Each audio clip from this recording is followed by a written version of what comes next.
goddess Mahalakshmi, who will instill pure thoughts in us and grant us our desires.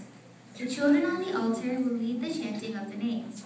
After each name is recited, please repeat the name, invoking the blessings of Sri Mahalakshmi. During the chanting, flowers will be offered on our behalf at the altar. Om Prakrityai Namaha. Om Prakrityai Namaha.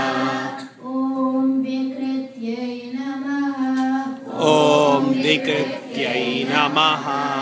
Om Vidyayai Namaha. Om Vidyayai Namaha.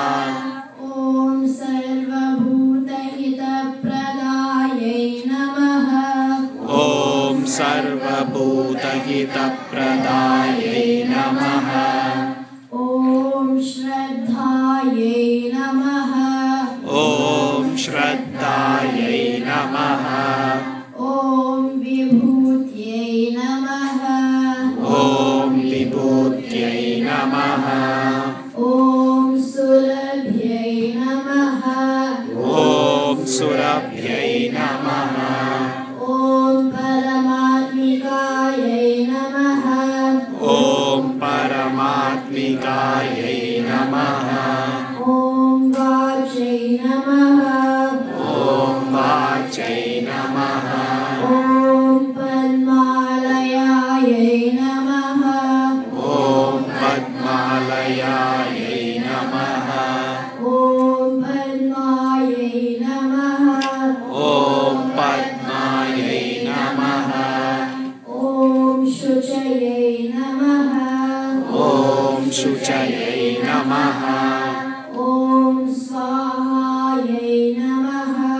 Om Swahayai Namaha. Om Swadhayai Namaha. Om Swadhayai Namaha.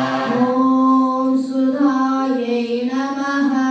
Om Sudhayai Namaha.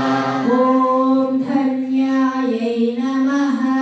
Om Dhanyayai Namaha. Om Hiranmayai Namaha. Om Hiranmayai Namaha. Om Lakshmyai Namaha. Om Lakshmyai Namaha. Om Nityapushayai Namaha. Om Nityapushayai Namaha. Om Vibhavayai Namaha. Om Vibhavayai